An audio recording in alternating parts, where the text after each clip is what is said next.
Welcome to the Ramchal School, the writings of the Amsterdam period between 1737 and 38.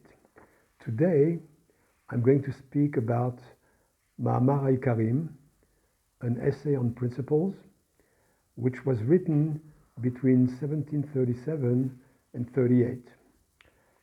This short book looks like a list of articles of faith, some of which are like those of Derech Hashem. For example, about the Almighty, providence, prophecy, reward and punishment, etc. So for that reason, the Feldheim publishers published their bilingual edition of Derech Hashem, Hebrew-English, with Ma'amar Karim, an essay on principles, at the end as a supplement to the book. What really interests us in this book is the last section, which is really also the longest one, and it's called Be'inyan HaTorah Shebal Peh ve'Hashas, which could translate as the oral law and the Talmud. In this section, Ramchal does for the halacha, practical law, what he had done for the Agadot in Ma'amar al-Agadot. He's providing answers for the Marano resistance or opposition to oral tradition in the domain of halacha. But before I get into the book itself, I want to quote to you a testimony which will throw some light on the subject matter. We're talking about Rabbi Chaim Yosef David Azulai, known as Chida, his initials, who traveled extensively in Western Europe in the second half of the 18th century. He was actually going around collecting money for the community of Jerusalem, and so he visited a lot of countries like Italy, Austria, Germany, Holland, and he even went to France.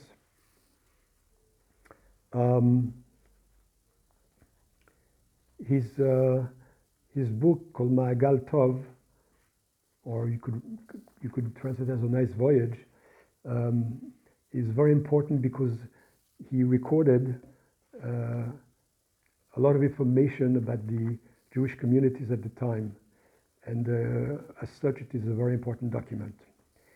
So he tells us that he was in the city of Bordeaux, western France, by the Atlantic Ocean, in 1777, which is about 40 years after Ramchal wrote his essay on principles. And the Jewish community of Bordeaux was an old Marano community, and as late as it was in history, they still behaved like Maranos. And Chida tells us that in their Talmud Torah, the Jewish school, they did not teach Chumash, the 5 books of Moses, with the commentary of Rashi, because they didn't want the children, the students, to be exposed to rabbinic teachings. The same goes with Rambam, Maimonides' code, the Mishneh Torah. They didn't teach it either for the same reasons, because as we know, the Mishneh Torah is a summary of the laws of the Talmud. So, of course, in Amsterdam, the situation was quite different.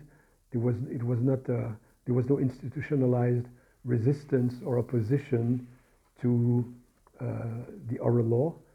In Amsterdam, they had a yeshiva, and they were learning the code and the codes in the Talmud. However, there was still some opposition and resistance among the old Maranos, and certainly among the newcomers who were coming out and arriving from Spain and Portugal, even in Ramchal's days.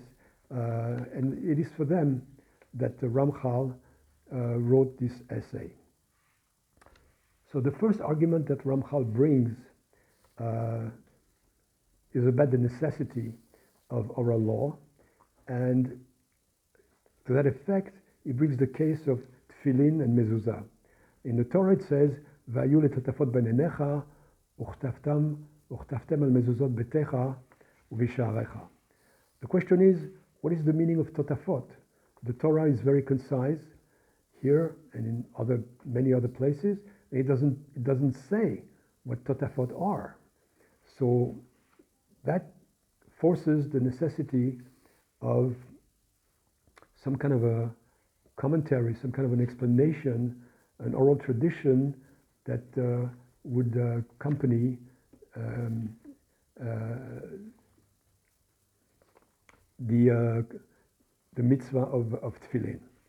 And as a matter of fact, Rambam tells us in his introduction to the commentary on the Mishnah that the laws of tefillin are all halacha leMoshe Sinai, which means that they're all traditions that were given at Sinai when the Torah was given in order to explain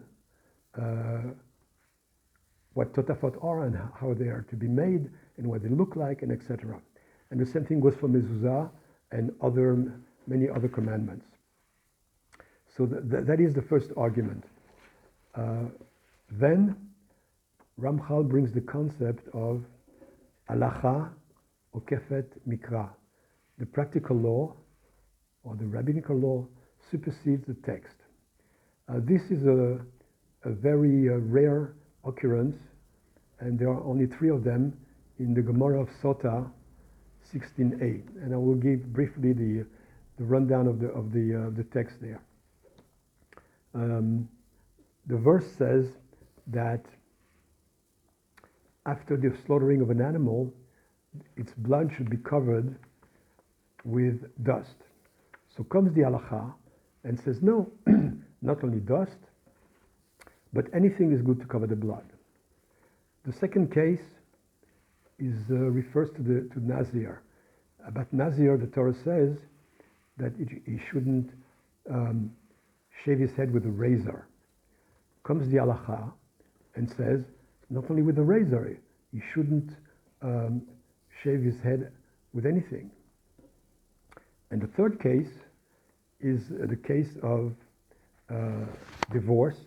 The Torah says that when a man wants to divorce his wife, he should write her a sefer kritut. So comes the halacha and says, not only a sefer, like a parchment, but it could be written on anything, even on a leaf. So we see that in those 3 cases of practical law superseding the text, that the text there is subordinated to the oral law, and that's a hint for the Moranos that the text is not the absolute criteria. Further,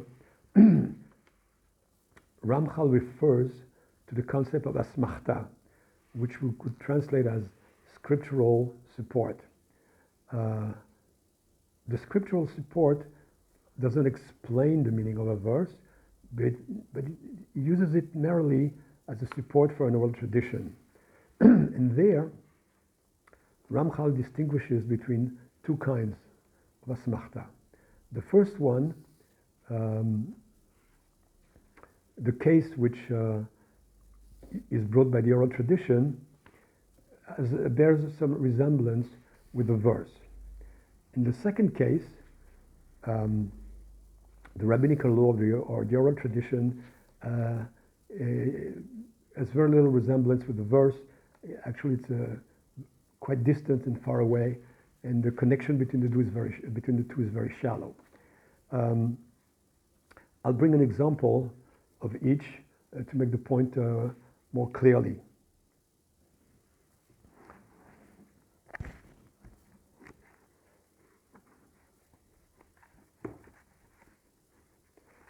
In the Gemara of Chulin, the Gemara brings a verse that says that Kol Ashoretz al Haaretz is impure, and the Gemara says that it comes to include a little chicken that was just born, and it still has its eyes closed. So the Gemara says no, that prohibition is rabbinical, and the verse is there just to support the rabbinical law. So this is the case where we can see the resemblance between the little chick with his eyes closed, who cannot stand on his legs, cannot go anywhere, and some kind of a creeping thing. So that's a case where the asmachta is close to the verse and to the case.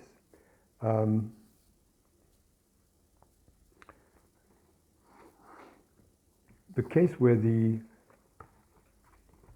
kind where the asmachta is very shallow is a case of Avraham Avinu brought in the Torah in Bereshit Chaf He Chav Vav He. It says there, Ekev asher shama Avraham bekoli v'yishma mishmartai mitzvotai chukotai v'torotai, which we could translate as Avram obeyed me, kept my charge, my commandments, my laws, and my teaching. So in the Gemara of Yoma, Rabbi Ashi wants to say that the word Torotai in the plural means both written law and oral law, meaning that Avram Avinu kept both, and so far that he even kept the Eruv Tavshilin, which, as we know, allows us to cook on Yom Tov for the Shabbat. In this case, we see that the case brought by Rav Ashi is very far from the verse, because we cannot say that Torotai in the plural means both written law and oral law, because they didn't exist yet. And certainly not the Eruv Tavshilin, which, as we know, was given, ruled by the rabbis much later on in the time of the Second Temple. So here we see, with the case of the concept of asmachta, that the verse is merely accessory to the rabbinical law or a rabbinical tradition. So all these two arguments show that really the strength of oral tradition and the limitations of a plain reading of the Torah text.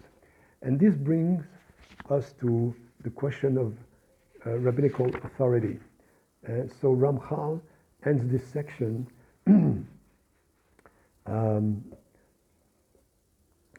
with actually tackling this problem. Where do the rabbis derive the authority to do all these things, to use verses just as supports, or even things that are even more grave than that, as we see in a second. So the answer to this question is a verse. It says, Lo tasur min hadavar asher yagidu lecha yamin u'smol. Talking about the judges, it says, you shall not stray from the words that they will tell you, either to the right or to the left. And this is a verse, and that would certainly make the Maranos happy, which or they could not at least go against it, because it's actually written black on white, that the rabbis can bring out rules and make fences, and in order to